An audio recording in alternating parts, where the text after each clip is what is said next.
Convince me on it. The Honourable Leanne Dalzell. Chairman, this bill has a similar history to the bill that we were previously debating. It was introduced on the 13th of October 2010. It had its first reading on the 12th of April 2011. It was referred to the Law and Order Select Committee.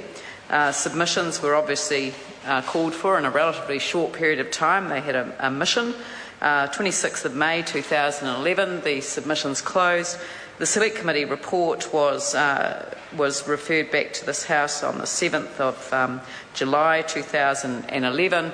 We had the second reading earlier on this year in February, the 8th of February 2012, and now today we're at the end of July. Tomorrow is the 1st of August. So this bill has been around for some time, but I do appreciate what the Minister's just said about the importance of having conversations with each other about particular elements of legislation if we do want to see change. And can I repeat in the House the plea that I have made outside the House to have some conversation about the Alcohol Law Reform Bill, because my colleagues' amendment, but it is absolutely relevant to the amendment that is going to be accepted by the government, the supplementary order paper moved by my colleague Charles Chauvel, relating to our emergency frontline first responders on the front line, particularly those in the ambulance service. They face alcohol-fuelled attacks every single day. And that is one of the huge motivating factors for the amendment which the Minister has agreed.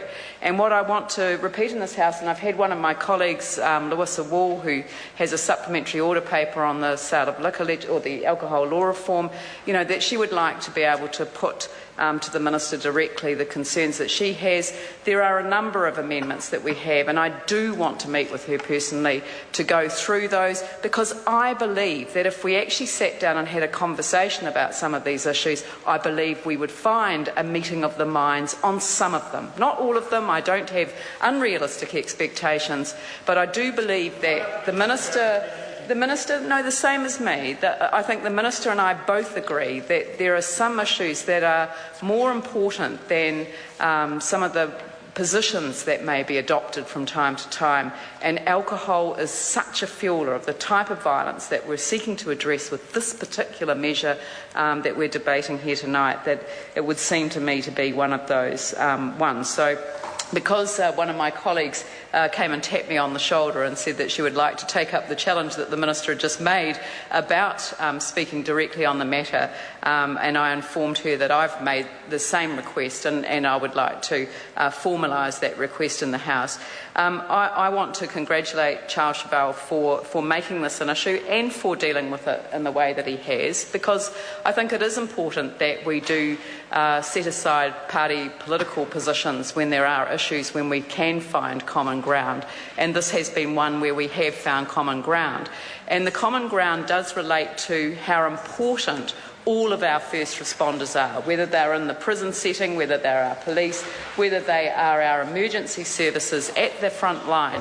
They will find themselves in challenging circumstances, and I know that I have personally spoken to ambulance officers and on occasion to volunteer firefighters who've found themselves in the position of seeking to save somebody who doesn't really feel like they want to be saved at that particular moment, whether they're under the influence of drugs or alcohol, or whether they're in fact quite disturbed for a variety of different reasons.